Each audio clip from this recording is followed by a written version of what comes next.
Good morning student. कल तक की लास्ट क्लास में हमने ये पढ़ा था कि प्रिज्म क्या होता है, प्रिज्म द्वारा अपवर्तनांक कैसे होता है और उसका न्यूनतम विचलन जो कोण होता है वो कैसे निकालते हैं।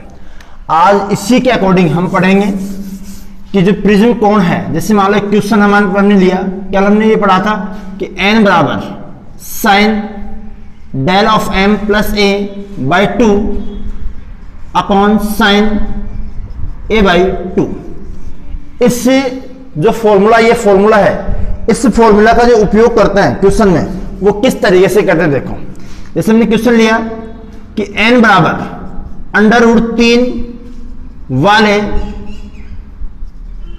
काच वाले, सॉरी ऐसे कहें, n बराबर √3 अपवर्तनांक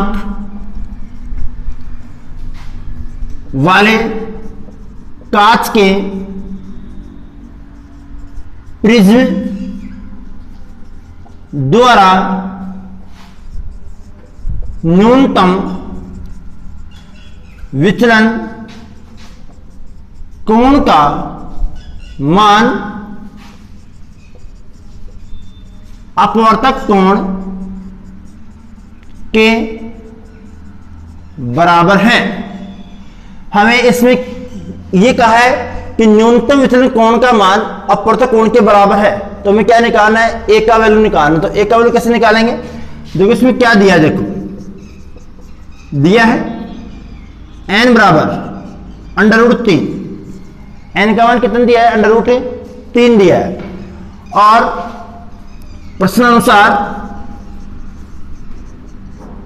प्रश्नानुसार del of m equal to क्या हो गया, a हो गया।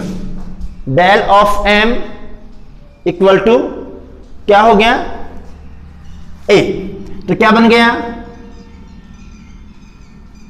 n बराबर sine del of m plus a by 2 by sine a by 2। ठीक है,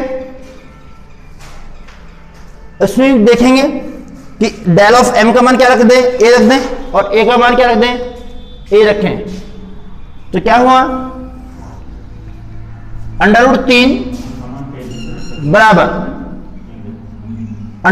बराबर क्या हो गया, sine a plus a by 2 upon sine a by 2। यहां से कितना बन गया, √3 बराबर a प्लस a क्या बन गया, 2a, और 2a बाई 2 बन गया, तो sine 2a by 2 upon sine a by 2। तो कितना हो गया, √3 बराबर sine a upon sine a by 2। ठीक है, इसके आगे इसको हम सॉल्व करेंगे। वो सॉल्व कैसे करेंगे कि इसका a का वैल्यू या तो पुट कर देंगे, या हम क्या करेंगे, a का वैल्यू अगर पुट नहीं करते हैं तो इसका जो वैल्यू है वो वैल्यू सीधा पुट कर देंगे, क्या, साइन और कॉस में बदल देंगे। किसमें बदलेंगे, साइन और कॉस में बदल देंगे। या ऐसे करें कि इसका जो मान होता है साइन a का मान, साइन a का मान क्या होगा भाई, इसको ऐसे नहीं बदल सकते, a का वैल्यू हम पुट नहीं कर सकते, हमें a का वैल्यू पता नहीं है, तो कैसे लिखेंगे, साइन थीटा बराबर होता है 2 sine theta by 2 multiply cos theta by 2 होता है। ठीक है, तो हमारे पास में क्या है, साइन a है। अब इस साइन a को हम कैसे बदलेंगे भाई, क्या बन गया, 2 साइन क्या हो गया, √3 बराबर 2 sine a by 2 multiply cos a by 2 बटे साइन a बाई 2, यही आएगा। अब यहां से देखो, साइन a बाई 2 से साइन a बाई 2 क्या हो गया, कैंसिल हो गया, तो क्या बच गया, √3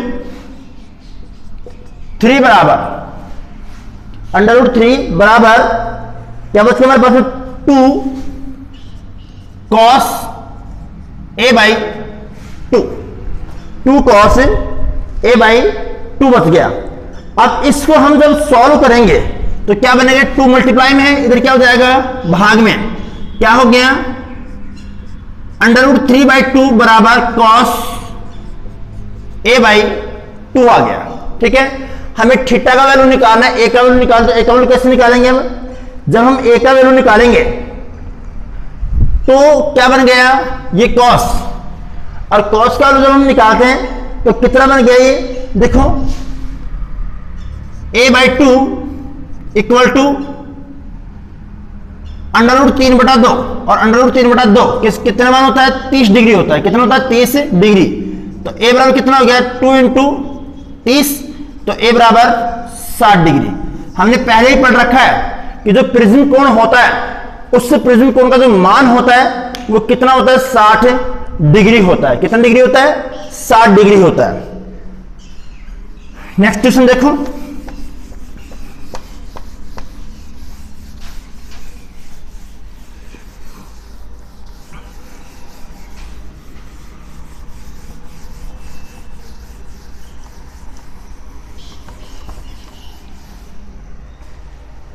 नेक्स्ट क्वेश्चन क्या कह रहा है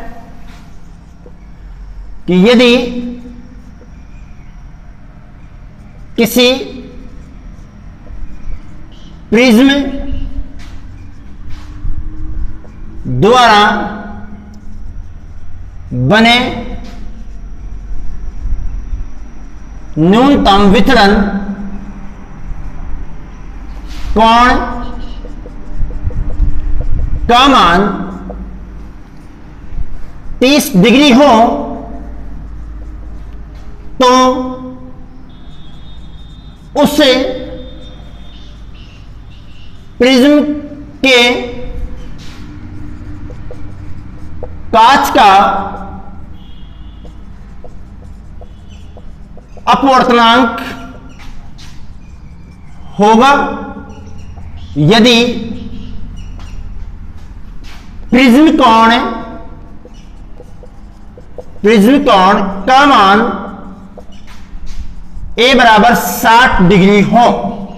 प्रिज्म कोण का मान कितना हो 60 डिग्री हो। क्वेश्चन ये कह रहा है कि यदि किसी प्रिज्म द्वारा बने न्यूनतम वितरण कोण का मान 30 डिग्री हो तो उस प्रिज्म के कांच का अपवर्तनांक क्या होगा यदि प्रिज्म कोण का मान कितना हो 60 डिग्री हो। मतलब ये हुआ कि ये हमें क्या दिया है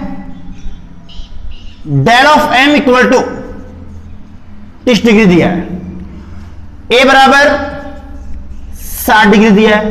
भाई न्यूनतम वितरण कोण क्या है डेल ऑफ m है, तो उसका मान हमें कितना दे दिया 30 डिग्री दे दिया। क्लियर।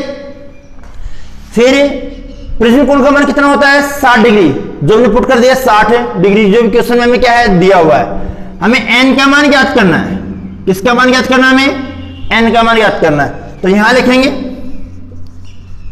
प्रश्नानुसार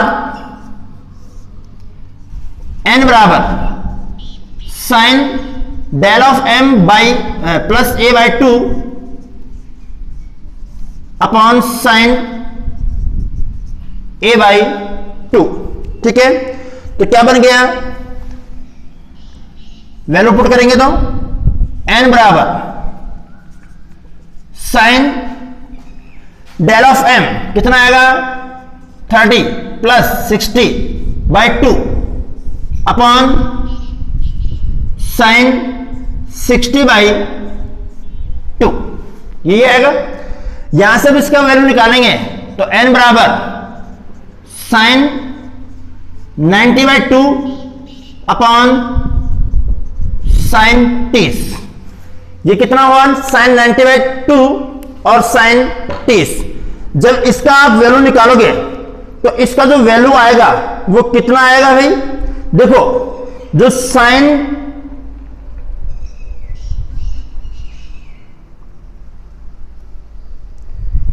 जो साइन 30 होता है और साइन 90 होता है, इस साइन 30 और साइन 90 का मान हम निकालेंगे तो साइन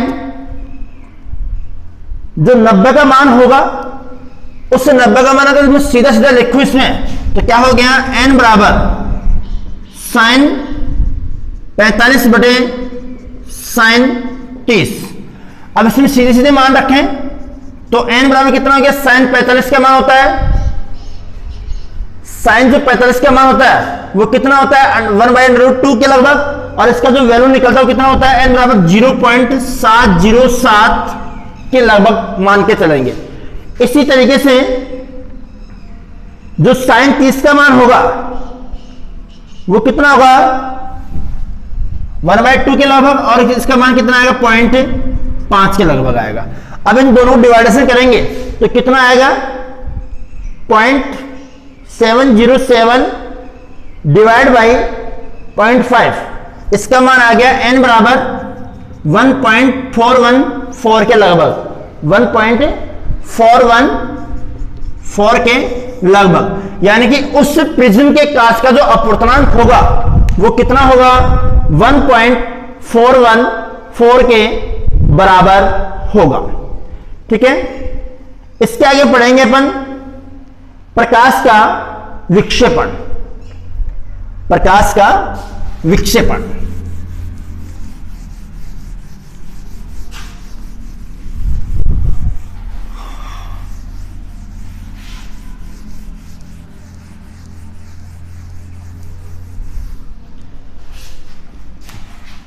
आगे पढ़ेंगे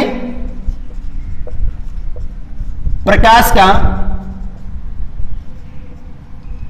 विक्षेपण, या इसको ऐसे भी कह सकते हैं परिक्षेपण, परिक्षेपण। ठीक है, प्रकाश का विक्षेपण, इसको मैं जनरली आपको ये बताना चाहूं कि जनरली क्या होता है प्रकाश का विक्षेपण, कि जो प्रिज्म पर जब भी कोई श्वेत प्रकाश किरण प्रिज्म पर आपतित होती है तो वह अन्य वर्णों में क्या होता है विभक्त हो जाता है।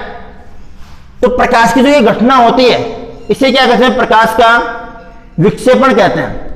अब ये प्रकाश, श्वेत प्रकाश किसे कहते हैं, देखो इसमें मैंने कहा कि श्वेत प्रकाश क्या होता है। श्वेत प्रकाश जब भी सूर्य से कोई संकीर्ण पुंज आपतित होता है तो उस संकीर्ण प्रकाश पुंज को क्या कहते हैं, श्वेत प्रकाश कहते हैं।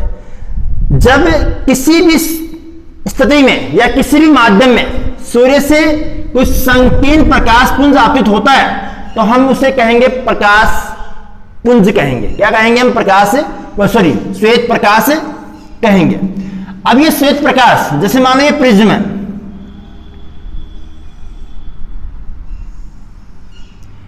यहां पर हमने क्या बनाया, ये ए हो गया, ये बी, और ये क्या हो गया सी हो गया। इस श्वेत प्रकाश से यहां पर मैंने बना दिया एक अभिलंब बना दिया,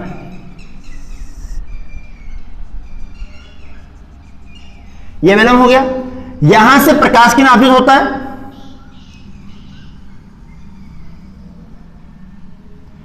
कितने कोण पर, आपतन कोण आई पर आपतित होता है। तो अपवर्तन के पश्चात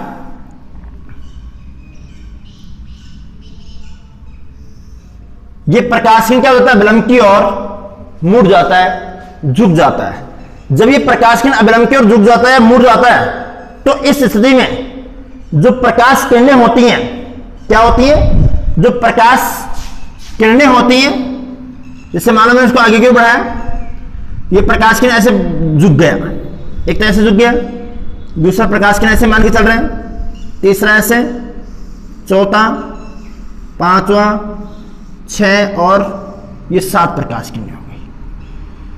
ये कितनी हो गई, 7 प्रकाश किरणें होंगी। ठीक है, यहां से जब ये अभिलंब बनाएंगे श्वेताभिलंब से दूर क्यों रखेंगे, ये एक प्रकाश किरण हो गई, ये दूसरी हो गई, ये तीसरी, ये चौथी हो गई, ये 5वीं, 6वीं, और ये क्या हो गई 7वीं प्रकाश किरण हो गई। यानी कि ये क्या थी, श्वेत प्रकाश किरण थी। और ये क्या हो गए, अवयवी वर्ण हो गए, रंग हो गए। जो ऊपर रंग होगा वो क्या होगा, रेड होगा, और नीचे जो रंग होगा वो क्या होगा, वायलेट होगा। ठीक है, इन दोनों रंगों के मध्य जो अन्य 5 रंग होंगे वो क्या होंगे, मिक्स में होंगे। इसकी जो तरंग दैर्घ्य होती है लैम्बडा क्या होता है, मैक्सिमम होता है, और इसका लैम्बडा क्या होता है, मिनिमम होता है। जब ये लैम्बडा मैक्सिमम है तो न्यूनतम विचलन कोण का मान क्या होगा, मिनिमम होगा, कम होगा, और इसमें क्या होगा, मैक्सिमम होगा। क्या होगा, मैक्सिमम होगा। मतलब यह हुआ कि जिस प्रकाश किरण का ओ वाई जी बी और आई ये 7 रंग होते हैं। सबसे ऊपर रंग कौन सा होता है, लैम्बडा सॉरी लाल रंग होता है, नीचे नीचे कौन सा होता है, बैंगनी होता है। नीचे ऊपर कौन सा हो गया, लाल हो गया, और ये कौन सा हो गया, बैंगनी हो गया। ठीक है, या ऐसे कह सकते हैं। अब इसमें हम क्या कहें कि जो ये लैम्बडा और डेल है इसमें ये देखें कि लाल रंग के लिए जो न्यूनतम विचलन कोण होता है, इस न्यूनतम विचलन कोण का मान क्या होता है, कम होता है, और तरंग दैर्घ्य का मान क्या होता है, अधिकतम होता है। और जो वायलेट होता है इसका जो तरंग दैर्घ्य होता है वो कम होता है, और न्यूनतम विचलन कोण का मान क्या होता है, अधिकतम होता है। प्रकाश की जो ये घटना होती है, इस प्रकाश की घटनाओं में क्या कहते हैं, प्रकाश का विक्षेपण कहते हैं। इसे प्रकाश का वर्ण विक्षेपण भी कह सकते हैं। वर्ण विक्षेपण कैसे कह सकते हैं, देखो भाई, ये श्वेत प्रकाश की इंसिडेंट होती है। जब ये श्वेत प्रकाश की आपतित होती है तो अपवर्तन के पश्चात जब ये प्रिज्म से पारगमित होती है तो अपने अवयवी 7 रंगों में क्या हो जाती है, विभक्त हो जाती है। इस कारण से इसे हम प्रकाश का वर्ण विक्षेपण भी कह सकते हैं। इस प्रकाश के वर्ण विक्षेपण के कारण जो ये घटना होती है, इस घटना को हम 2 पदों में पढ़ सकते हैं। जैसे कि जो लाल रंग होता है, इस लाल रंग का उपयोग हम संकेत में, खतरे के संकेत में करते हैं। ठीक है, दूसरा देखो भाई, ये जो इसका विचलन कोण होता है और इसका विचलन कोण होता है, यानी कि लाल रंग के विचलन कोण और बैंगनी रंग के विचलन कोण के जो अंतर होता है, उस अंतर को हम क्या कहते हैं, कोणीय विचलन कहते हैं। इसे हम थीटा द्वारा व्यक्त करते हैं। क्या होता है, कोणीय विचलन। इसे किसके द्वारा व्यक्त करेंगे भाई, थीटा द्वारा व्यक्त करेंगे। अब इस कोणीय विचलन को हम कैसे पढ़ सकते हैं, देखो भाई, मैंने कहा कि सबसे न्यूनतम रंग कौन सा है, बैंगनी रंग है, और सबसे ऊपर कौन सा है, लाल रंग है। तो क्या हो गया, थीटा बराबर del of v minus del of R, del of v minus del of R. तो ये क्या हो गया भाई, बैंगनी रंग का न्यूनतम विचलन कोण और लाल रंग के न्यूनतम विचलन कोण के जो अंतर होता है, इसे हम क्या कहते हैं, कोणीय विचलन कहते हैं। अब इसको हम कैसे लिख सकते हैं, इसको समीकरण नंबर क्या मान लिया मैंने, 1 मान लिया। Del of v equal to, हमने पढ़ रखा है प्रिज्म में, क्या पढ़ रखा है, n of v minus 1 multiply a, और del of r equal to n of r minus 1 multiply a। मतलब यह हुआ कि बैंगनी रंग का अपवर्तनांक और लाल रंग का अपवर्तनांक, तो इसको हमने समीकरण नंबर 2 मान लिया, इसको समीकरण नंबर 3 मान लिया। समीकरण, अब क्या करेंगे कि समीकरण 2 से डेल ऑफ v का मान और समीकरण नंबर 3 से डेल ऑफ r का मान कहां रखें, समीकरण नंबर 1 में रखें। तो समीकरण 2 से डेल ऑफ v व समीकरण 3 से डेल ऑफ r का मान समीकरण 1 में रखने पर, जब इसका मान हम समीकरण 1 में रखते हैं तो क्या आएगा, देखो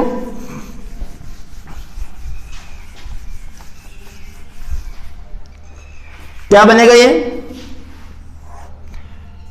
थीटा बराबर, देखो पहले डेल ऑफ v का मान रखो, क्या आ गया, n of v minus 1 multiply a, फिर माइनस क्या आ गया, n of r minus 1 multiply a। पहले इन दोनों पदों में क्या कॉमन आ रहा है, कॉमन ले लो। क्या कॉमन आ रहा है, एक कॉमन ले लो कॉमन, तो थीटा बराबर एक कॉमन ले लिया, क्या बच गया देखो N of we minus one. अब इस माइनस को इससे गुणा किया प्लस से, तो क्या आ गया minus N of R, minus minus क्या हो गया प्लस वन, प्लस वन से माइनस वन क्या हो गया, कैंसिल हो गया। तो थीटा बराबर क्या हो गया, a multiply n of we minus N of r. मतलब ये हुआ कि यदि हमें दोनों रंगों का अपवर्तनांक पता हो, दोनों रंगों का अपवर्तनांक पता हो, प्रिज्म कोण का मान पता हो, तो हम उसका जो कोणीय वितरण होगा उस कोणीय वितरण का मान ज्ञात कर सकते हैं, उस कोणीय वितरण का मान ज्ञात कर सकते हैं। इसके आगे हम पढ़ेंगे विचलन क्षमता। क्या पढ़ेंगे,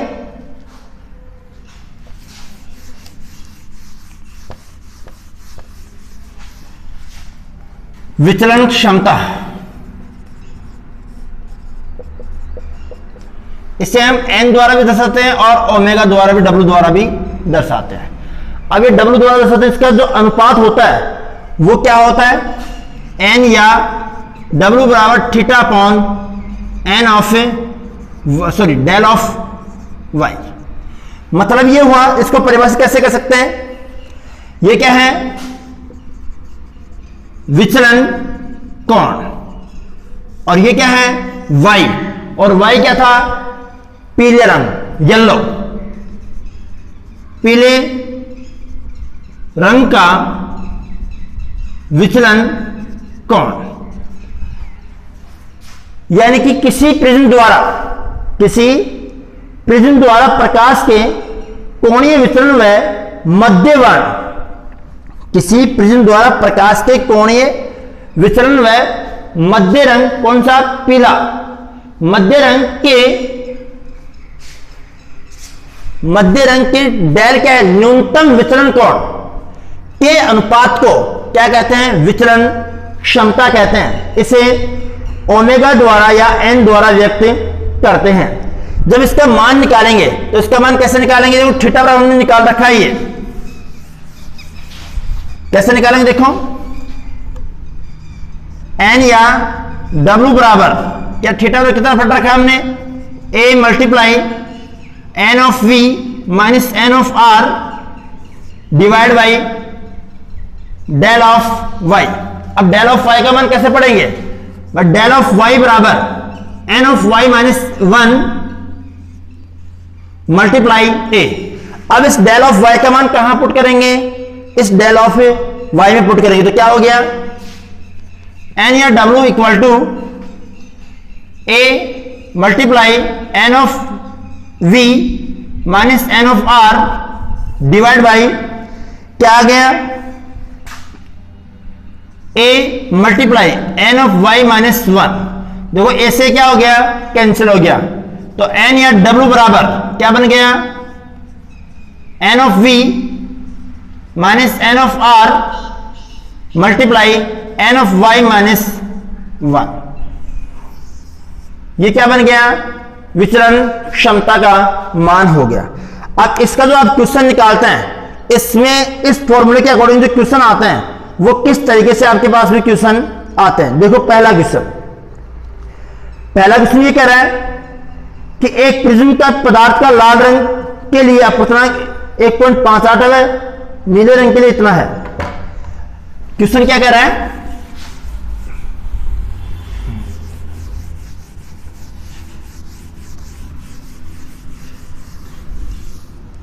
क्वेश्चन ये कह रहा है कि एक प्रिज्म के पदार्थ,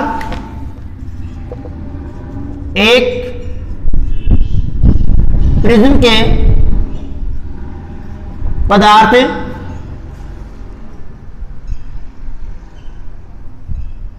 का लाल रंग के लिए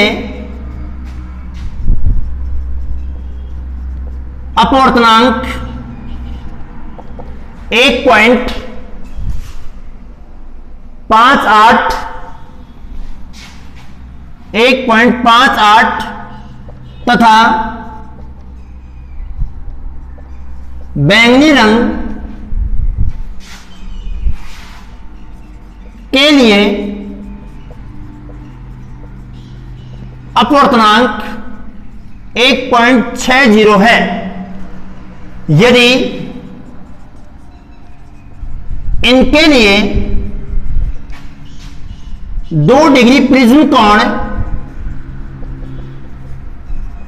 हो तो, यदि इनके लिए 2 डिग्री प्रिज्म कोण हो तो दोनों रंगों का दोनों रंगों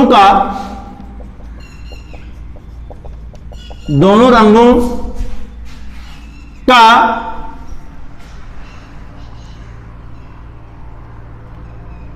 विचलन तथा प्रिज्म द्वारा उत्पन्न कोणीय विक्षेपण, दोनों रंगों का विचलन तथा प्रिज्म द्वारा उत्पन्न कोणीय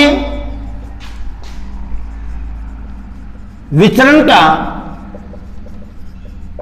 मान ज्ञात करो। कोणीय विचलन का मान ज्ञात करो। देखो क्वेश्चन ये कह रहा है कि एक प्रिज्म के पदार्थ का लाल, एक प्रिज्म है उसके पदार्थ का जो लाल रंग बनता है उसका अपवर्तनांक 1.58 है, बैंगनी रंग कितना है 1.60 है। तो हमें क्या निकालना है, पहले तो इसमें विचलन निकालना है, विचलन मतलब डेल का मान निकालना है, और फिर क्या निकालना है, 2 चीजें हमें फाइंड आउट करनी है, एक तो कोणीय विचलन और एक विचलन। तो इसमें हम क्या करेंगे, दिया है, क्या दिया है, देखो भाई अपवर्तनांक दिया है n ऑफ r बराबर 1.58 और n ऑफ v बराबर 1.60 और a बराबर 2 डिग्री दिया है। तो हम पहले निकालेंगे लाल रंग के लिए विचलन। लाल रंग के लिए विचलन कितना आएगा, देखो भाई del equal to del of क्या आएगा, रेड आएगा, बार रेड लाल के निकाल तो डेल ऑफ आर, तो क्या आएगा n of r minus 1 multiply a। तो del of r equal to n of r का मान 1.65 माइनस 1 मल्टीप्लाई 2 और 2 डिग्री है तो 2 लेंगे। तो डेल ऑफ r बराबर डेल ऑफ r क्या बन गया 1.58 में से, तो क्या बचेगा 0.58 मल्टीप्लाई 2। इसको हम जब सॉल्व करेंगे तो कितना आएगा, del of r equal to 6 1.16, 1 point कितना आया 1.16 डिग्री आया। ठीक है, अब इसी तरह प्रकार निकालेंगे, इसी प्रकार बैंगनी रंग का विचलन, बैंगनी रंग का विचलन कैसे निकालेंगे, डेल ऑफ v बराबर n of v minus 1 multiply a, multiply a। तो क्या हो गया, del of v equal to n of v का वैल्यू कितना है 1.60 माइनस 1 मल्टीप्लाई 2 डिग्री। भाई हमारे पास कितना डिग्री है, 2 डिग्री है, तो क्या लगा दिया हमने 2 मल्टीप्लाई कर दिया। तो डेल ऑफ v बराबर क्या आएगा 0.60 मल्टीप्लाई 2। तो del of v equal to 1.20 degree आया। यानी कि जो हमने इसका विचलन कोण निकाला वो विचलन कोण कितना आया, लाल रंग के जो विचलन कोण आया वो कितना है 1.1 आया है, और बैंगनी में कितना है 1.20 आया है। क्लियर। अब हमें निकालना है कोणीय विचलन निकालना है। अब इस कोणीय विचलन को हमने परिभाषा में से पढ़ रखा है कि बैंगनी रंग के विचलन कोण व लाल रंग के विचलन कोण के जो अंतर होता है उस अंतर को हम क्या कहते हैं? विचलन, सॉरी कोणीय विचलन कहते हैं। अब इस कोणीय विचलन का जो हम मान निकालते हैं वो कैसे निकालेंगे? देखो,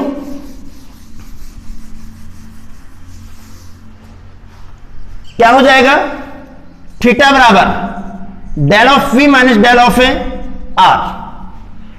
बैंगनी रंग का कोणीय सॉरी विचलन और लाल रंग का विचलन का जो अंतर हो क्या, वो कोणीय विचलन होगा। तो थीटा बराबर कितना हो गया? डेल ऑफ v का वैल्यू कितना है? 1.20 माइनस इसका वैल्यू 1.16। जब इसको हल करेंगे तो कितना आएगा? थीटा बराबर 0.04, यानी कि जो विचलन कोण का मान होगा वो कितना होगा? 0.04 होगा। जैसे भी हमारे पास में से क्वेश्चन आता है तो हमें इसी तरीके से क्या करना पड़ता है? सॉल्व करना होता है। ठीक है,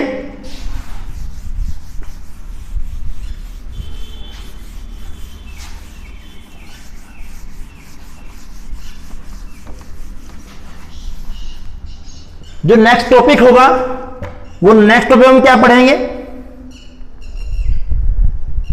प्रकाश का प्रकीर्णन पढ़ेंगे। प्रकाश का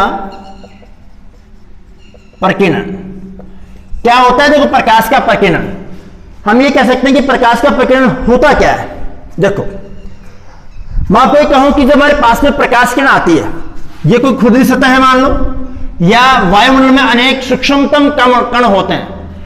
इस खुरदरी सतह पर या वायुमंडल में उपस्थित अनेक सूक्ष्म कणों पर जब ये प्रकाश पुंज टकराते हैं तो विभिन्न दिशाओं में क्या हो जाते हैं? विभिन्न दिशाओं में फैल जाते हैं। तो इसे क्या कहते हैं? प्रकाश का प्रकीर्णन कहते हैं। इसके बारे में आगे इसकी घटित घटनाएं नेक्स्ट क्लास में पढ़ेंगे। धन्यवाद।